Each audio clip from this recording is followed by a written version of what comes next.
Welcome back to Solo Marvel Champion, where today I'm doing something very different. On April 2nd, I said that I missed an opportunity to pull a prank on you. I couldn't pull it off because I didn't think about the prank until 1 o'clock in the morning on April 2nd. This is what the thumbnail would have looked like. It was a big thing about transitioning my channel from Marvel Champions to Final Fantasy VII, and that would have been disastrous. I might have even lost some subscribers just based on the thumbnail.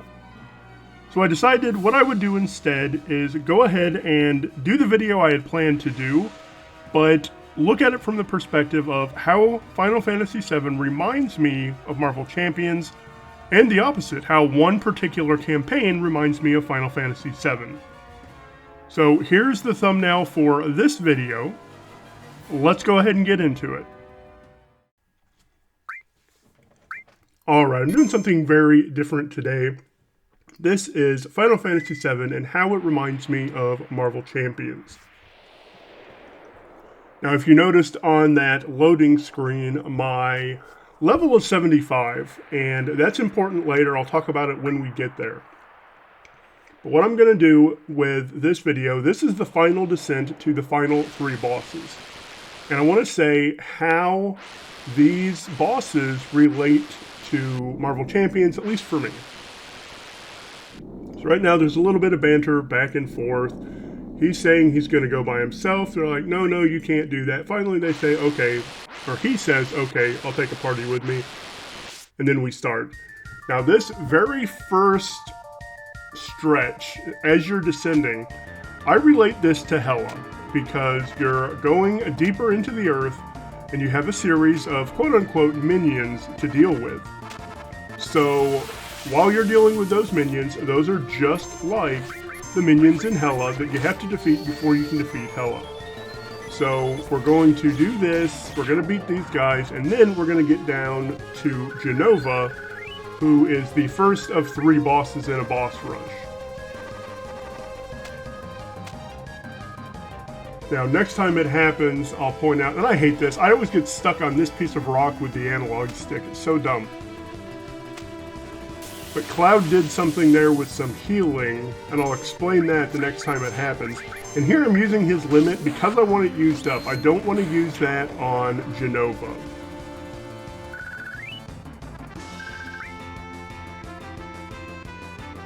Basically, the weapon Cloud is using gets stronger the more, or does more damage, the more HP you have. So by keeping him at full health, his weapon is always going to do the maximum amount of damage it can do. So anytime he gets hit, he has a piece of materia called Magic Counter, and I've got that connected to Full Cure. So anytime he gets hit, he will cast Full Cure, and it's not any time. Sometimes it doesn't go, but a lot of times it will. That keeps him at full health so that he can continue to dish out these huge blows. And just like that, that's Genova. She gives you a lot of experience, a lot of AP, and I say she, not actually a she. It's an alien, so it's kind of genderless, but I've always considered it a female. Not technically a female, though. Now, as we go down this descent, we're falling to the center of the earth. I want to talk about the Next Evolution campaign. On many of my runs of Next Evolution, and maybe I've done it in all of them, I've talked about how it reminds me of playing Final Fantasy VII.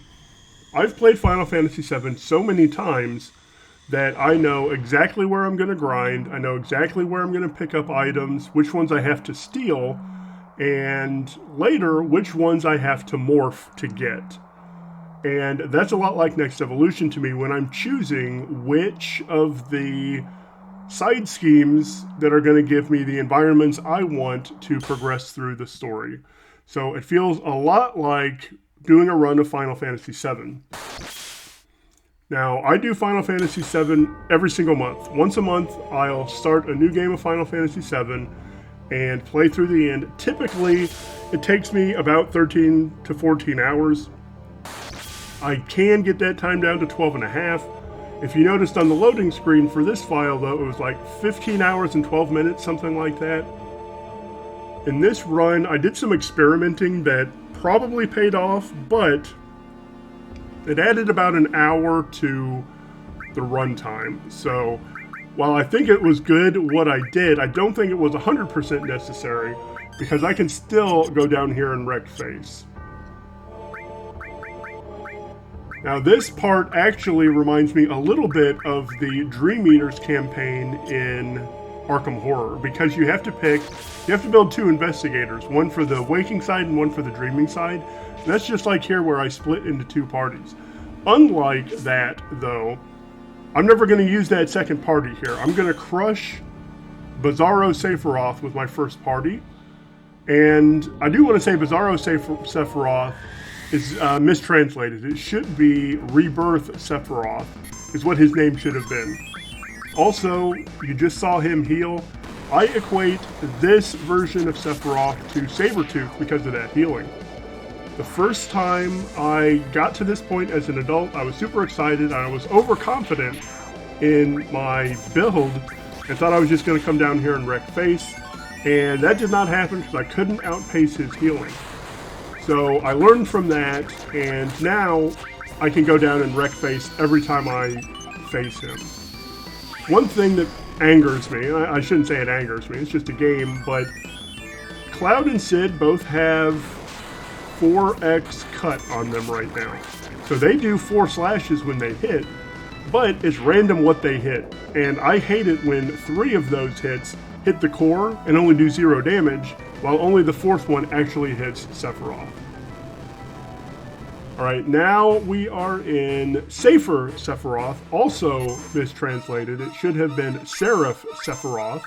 He's got 1 wing, and the music playing is called One-Winged Angel. I'm going to start with a D barrier on him because he casts barrier right away. And Sid has W magic, so he can do 2 spells at once. So he did the D barrier and he did a Comet 2. Now this villain is like Ebony Maw.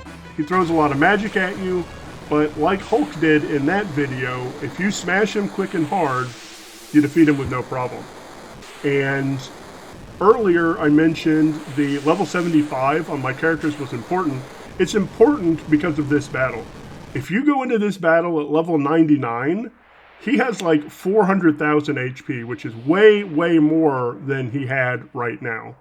So you don't want to over level in this game. You don't want to go to max level in this game because it makes the final boss a lot harder. You can see there I chewed through him pretty easily.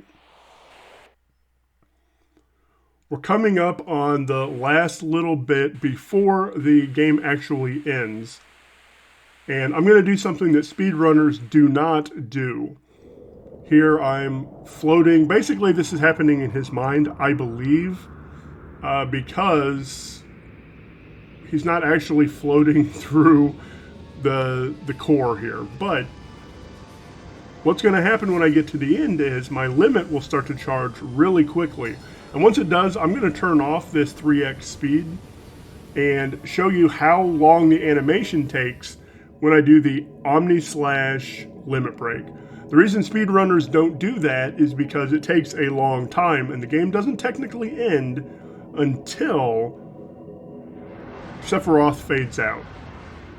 So I'm going to do it, and the way this fight works, this isn't an actual fight. Sephiroth, if he gets a hit in, he will never defeat you because it is a calculation of your max HP. And whether you do this Omni/Slash or not, you can see my limit break going up there. Whether you do Omni/Slash or not, whatever you hit him with will defeat him. That's just part of the game. It's just a fun moment. So there's Omni/Slash, and that is why speedrunners don't do it. That animation takes a long time. If I didn't do Omni/Slash, it would just be one quick hit and he'd be done.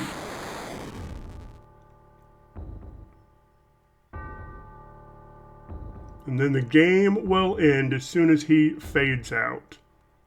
Now, I did not record the epilogue here. The epilogue is really interesting, but it's not necessary. for this video at any rate. It's necessary for the story of Final Fantasy VII, but not for this video. So that was Final Fantasy VII and how it reminds me of Marvel Champions.